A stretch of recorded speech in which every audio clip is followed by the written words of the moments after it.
नमस्कार, हिमाचल अभी-अभी.com से मैं दिव्या। पेश है आज के मुख्य समाचार। कांगड़ा में 4 आर्मी और 2 पैरामिलिट्री जवानों सहित हिमाचल में अभी तक 55 कोरोना पॉजिटिव, 9 हुए ठीक। हमीरपुर के विधायक नरेंद्र ठाकुर ने खुद को किया क्वारंटाइन, फेसबुक पर पोस्ट कर दी जानकारी। हिमाचल में संस्कृत विश्वविद्यालय के लिए चिन्हित की जा रही जमीन। मां चिंतपूर्णी भोग की होम डिलीवरी शुरू, सीएम जयराम ठाकुर ने किया ऑनलाइन शुभारंभ। हिमाचल कांग्रेस का राजभवन के बाहर धरना प्रदर्शन, जयराम सरकार के खिलाफ निकाला गुस्सा। ऊना के हरोली में कांग्रेस का हल्ला, घोड़ा गाड़ी की सवारी, ट्रैक्टर को रस्सी से खींचकर जताया विरोध। सुंदरनगर में हुई बड़ी गलती, कोरोना सैंपल लिया ही नहीं और महिला को लेने घर पहुंच गई टीम। परवाणु में चलते ट्रक में लगी आग, इंजन, कैबिन और केमिकल जला। कड़छम प्रोजेक्ट में कर्मचारी पर जबरन रिटायरमेंट का बनाया दबाव, कर ली आत्महत्या। हिमाचल के चंबा जिला में भूकंप के झटके, घरों से बाहर निकले लोग। अब समाचार विस्तार से।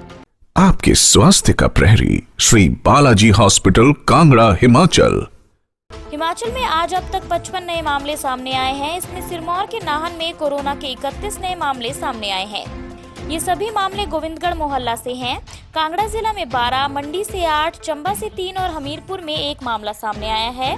हिमाचल में आज 9 कोरोना पॉजिटिव ठीक हुए हैं। इसमें ऊना जिला के 4, मंडी के 3 और चंबा के 2 मरीज शामिल हैं। हिमाचल में कुल आंकड़ा 2231 पहुंच गया है और 995 एक्टिव केस हैं। अब तक 1211 कोरोना पॉजिटिव ठीक हुए हैं।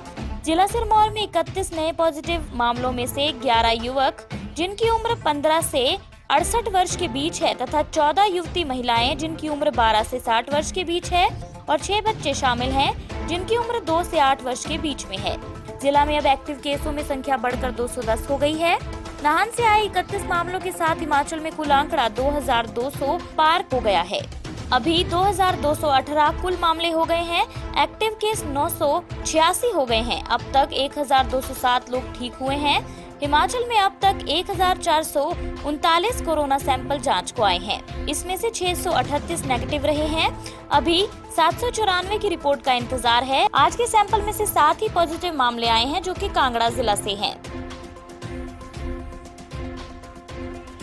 नादौन के पूर्व विधायक व एचआरटीसी के उपाध्यक्ष विजय अग्निहोत्री के कोरोना पॉजिटिव आने के बाद हमीरपुर के विधायक Narendra Thakur self home quarantine हो गए हैं।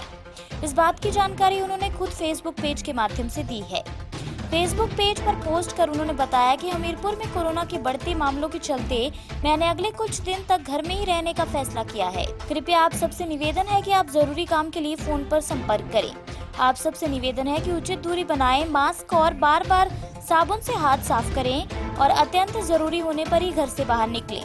रविवार को पूर्व विधायक विजय अग्निहोत्री कोरोना पॉजिटिव निकले हैं। पूर्व विधायक ने भी उनकी कोरोना पॉजिटिव आने की जानकारी फेसबुक पेज पर पोस्ट कर दी थी।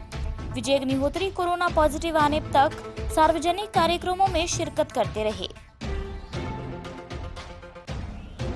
सीएम जयराम ठाकुर ने कहा कि राज्य सरकार प्रदेश में संस्कृत विश्वविद्यालय खोलने पर भी विचार कर रही है, जिसके लिए भूमि चिन्हित की जा रही है। सीएम जयराम ठाकुर ने यहां वीडियो कॉन्फ्रेंसिंग के माध्यम से हिमाचल प्रदेश संस्कृत अकादमी की बैठक की अध्यक्षता करते हुए ये बात कही। उन्होंने कहा कि प्रदेश सरकार ने संस्कृत भाषा को दूसरी भाषा का दर्जा प्रदान किया है क्योंकि ये भाषा अपने शब्दावली, साहित्य, विचारों, भावों और मूल्यों में समृद्ध है। सीएम ने कहा कि संस्कृत भाषा अपनी प्राचीनता के कारण ग्रीक भाषा की तुलना में अधिक परिपूर्ण, लैटिन भाषा की तुलना में अधिक समृद्ध और इन दोनों की तुलना में अधिक परिष्कृत है। उन्होंने कहा कि भारत के कुछ विद्यालयों में संस्कृत भाषा और पश्चिमी देशों के कुछ स्थानों में भी इसकी शिक्षा प्रदान की जाती है। भारत के वैश्विक मंच पर महत्वपूर्ण भूमिका अदा करने के साथ ही विश्व में भी संस्कृत भाषा के प्रति भी रुझान बढ़ा है। कोरोना महामारी के चलते श्रद्धालु जिला ऊना के प्रसिद्ध शक्तिपीठ मंदिर माता चिंतपूर्णी में दर्शनों के लिए नहीं आ पा रहे। मंदिर न्यास चिंतपूर्णी इस बार श्रावण अष्टमी मेलों का आयोजन भी नहीं कर रहा। भक्तों का घर बैठे ही माता का प्रसाद उपलब्ध करवाने के उद्देश्य से मंदिर न्यास और जिला प्रशासन द्वारा ऑनलाइन प्रसाद वितरण की सुविधा शुरू की गई है। सीएम जयराम ठाकुर ने आज शिमला से ऑनलाइन छिन्न मस्तिका भोग की होम डिलीवरी का विधिवत शुभारंभ किया। माता का भोग प्रसाद भक्तों को डाक सेवा के माध्यम से उपलब्ध करवाया जाएगा। इस अवसर पर सीएम जयराम ठाकुर ने कहा कि कोविड-19 महामारी के दृष्टिगत प्रदेश सरकार ने राज्य में सामाजिक भीड़ और संक्रमण के फैलाव को रोकने की दिशा में सभी मंदिरों और धार्मिक स्थलों को बंद रखा है। यद्यपि प्रदेश के अधिकतर धार्मिक स्थल श्रद्धालुओं को ऑनलाइन दर्शन की सुविधा उपलब्ध करवा रहे हैं, परंतु डाक विभाग के समन्वय से श्रद्धालुओं को प्रसाद प्रदान करने की सुविधा का शुभारंभ पहली बार किया गया है। हिमाचल कांग्रेस ने आज मोदी सरकार की अलोकतांत्रिक नीतियों के खिलाफ शिमला स्थित राजभवन के बाहर धरना प्रदर्शन किया। इस दौरान प्रदेश में सामने आ रहे कोरोना के मामलों पर कांग्रेस अध्यक्ष कुलदीप राठौर ने कहा कि पहले जयराम सरकार कहती थी कि तबलीगी जमात के लोगों के कारण हिमाचल में कोरोना फैला, उनके खिलाफ मामले दर्ज कर लिए गए। अब बीजेपी के नेता प्रदेश में कोरोना फैला रहे हैं और उनके खिलाफ मामले क्यों दर्ज नहीं किए जा रहे। हाल ये है कि बीजेपी नेता लोगों से मिल रहे हैं और बाद में उनकी कोरोना रिपोर्ट पॉजिटिव आ जाती है। राठौर ने कहा कि जिस प्रकार केंद्र की मोदी सरकार राज्यों में कांग्रेस सरकारों को अस्थिर कर उन्हें गिरा रही है, उसके विरोध में पूरे देश में कांग्रेस राजभवनों के बाहर धरना प्रदर्शन कर रही है। किसी भी राज्य में राजभवन देश के लोकतंत्र का संरक्षण होता है। अगर यही किसी राजनीतिक दबाव में काम करने लग जाए तो देश का संविधान और इसकी लोकतांत्रिक व्यवस्था ही अस्त व्यस्त हो जाएगी। अन्य समाचार ब्रेक के बाद। Shri Balaji multi speciality hospital Kangra, जहां आपको एक ही छत के नीचे मिले बेहतरीन चिकित्सा सुविधाएं, cardiology, laparoscopic, general surgery, euro surgery, orthopaedics, paediatric, radio diagnosis, urology, gastroenterology, ophthalmology, pathology, medicine, anaesthesia और डेंटल जैसी अत्याधुनिक और बेहतरीन चिकित्सा सुविधाएं, 24 घंटे इमरजेंसी सुविधा, 9 बेड के साथ critical care unit, cardiac monitor और डिफिब्रिलेटर्स, सेंट्रल ऑक्सीजन लाइन और वेंटिलेटर सुविधा।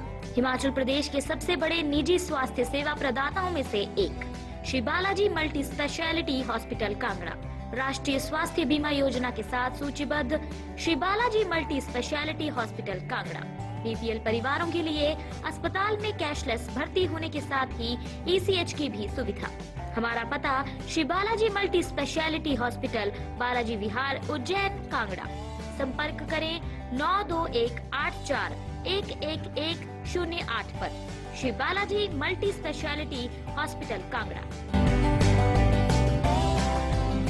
हिमाचल में बेकाबू होते कोरोना, महंगाई, राशन सब्सिडी में कटौती, बिजली व बस किराए की दरों में बढ़ोतरी को लेकर हरोली में कांग्रेस कार्यकर्ताओं ने मुकेश अग्निहोत्री की अगुवाई में सड़क पर उतरकर जमकर विरोध प्रदर्शन किया। इस दौरान कांग्रेस के तमाम नेताओं ने केंद्र की मोदी सरकार और प्रदेश की जयराम सरकार को निशाने पर रखा। नेता प्रतिपक्ष मुकेश अग्निहोत्री ने पेट्रोल डीजल की बढ़ती कीमतों के विरोध में जहां घोड़ा गाड़ी की सवारी की, वहीं उन्होंने रस्सी से ट्रैक्टर को खींचा, जबकि मोटरसाइकिल को भी मुकेश हरोली की सड़कों पर खींचते नजर आए। मुकेश अग्निहोत्री ने कोरोना के बेकाबू होने को लेकर भी सरकार पर जमकर निशाने साधे। उन्होंने कहा कि बीजेपी का एक कार्यकर्ता कम से कम 52 लोगों को संक्रमित कर चुका है। इसी की कॉन्ट्रैक्ट ट्रेसिंग के चलते ही सचिवालय, निदेशालय बंद हो चुके हैं। विश्वविद्यालय में इसका असर देखा गया है। वहीं हाईकोर्ट में भी कोरोना ने दस्तक दे दी है। सुंदरनगर में स्वास्थ्य विभाग की एक बड़ी लापरवाही सामने आई है। लाल बहादुर शास्त्री मेडिकल कॉलेज नीरचौक स्थित कोविड लैब से ग्राम पंचायत अप्पर बेहली के गांव के समकल में एक 33 वर्षीय महिला कोरोना पॉजिटिव होने की सूचना मिलते ही देर रात प्रशासन व स्वास्थ्य विभाग की टीम उसे लेने गांव पहुंच गई। लेकिन मौके पर पहुंची टीम के होश तब उड़ गए जब उन्हें पता चला कि महिला ने तो अपना कोविड-19 सैंपल ही नहीं दिया है। इसके बाद सुंदरनगर प्रशासन ने छानबीन शुरू की। जांच में महिला का पता गलत होने पर उसी नाम की महिला बल क्षेत्र में कोरोना संक्रमित पाई गई होने का पता चला। इससे मौके पर मौजूद प्रशासन और गाँव वासियों ने राहत की सांस ली। एसडीएम सुंदरनगर राहुल चौहान ने कहा कि मामले को खंगालने पर बल की एक अन्य महिला, जिसका नाम समकल वाली महिला की ही तरह पाया गया। मामले में सारे जांच के बाद बल की महिला को कोरोना संक्रमित पाया गया। परवाणु में एक चलते ट्रक में आग लगने से करीब 2,50,000 रुपए का नुकसान हो गया है। इस हादसे में चालक व परिचालक सुरक्षित हैं। आगजनी की सूचना अग्निशमन केंद्र परवाणु को दे दी गई। करीब आधे घंटे की कड़ी मशक्कत के उपरांत आग पर पूर्णतः काबू पा लिया गया। पुलिस भी मौके पर पहुंच गई और आग लगने के कारणों का पता लगाने में जुट गई है। घटना की पुष्टि डीएसपी परवाणु योगेश रोल्टा ने की है। जीरकपुर शिमला राष्ट्रीय उच्च मार्ग 5 के बाईपास परवाणु को सेब मंडी के समीप उत्तराखंड से परवाणु आ रहे एक बंद बाड़ी ट्रक के इंजन में अचानक आग लग गई। ट्रक का इंजन, केबिन तथा ट्रक में लोड केमिकल के 20 ड्रमों में से 4 ड्रम भी आगजनी में स्वाहा हो गए। जिला किन्नौर के थाना भावानगर के तहत जेएसडब्ल्यू कंपनी के कड़छम प्रोजेक्ट के एक कर्मचारी ने कमरे में फंदा लगाकर आत्महत्या कर ली है। पुलिस को सुसाइड नोट भी बरामद हुआ है, जिसमें कर्मचारी ने कंपनी के एचआर विभाग के कुछ अधिकारियों द्वारा प्रताड़ित किए जाने का आरोप लगाया है। वहीं कर्मचारी के प्रताड़ित होकर आत्महत्या करने पर सीटू ने शव के साथ कंपनी के खिलाफ प्रदर्शन किया। मामले की जानकारी मिलने पर डीएसपी भावानगर अपनी टीम के साथ मौके पर पहुंचे। कर्मचारी जयप्रकाश विश्वकर्मा जिला सतना बिहार का रहने वाला था और कंपनी में बतौर कारपेंटर कार्य करता था। कोरोना वायरस के खौफ के बीच हिमाचल के चंबा जिला में भूकंप के झटके महसूस किए गए। ये झटके 1:41 पर महसूस किए गए। 3.1 की तीव्रता से आए इस भूकंप की गहराई 10 किलोमीटर थी। हालांकि कहीं से किसी तरह के नुकसान की सूचना नहीं है। भूकंप के हल्के झटके महसूस होते ही लोग घरों से बाहर निकल आए। इससे पहले 2 जुलाई को भी चंबा जिले के बॉर्डर एरिया में भूकंप के झटके महसूस किए गए थे। दोपहर 2:02 पर आए इस भूकंप की तीव्रता 3.6 मापी गई थी। इसी के साथ आज के समाचार यहीं समाप्त होते हैं। धन्यवाद। आपके स्वास्थ्य का प्रहरी श्री बालाजी हॉस्पिटल, कांगड़ा, हिमाचल।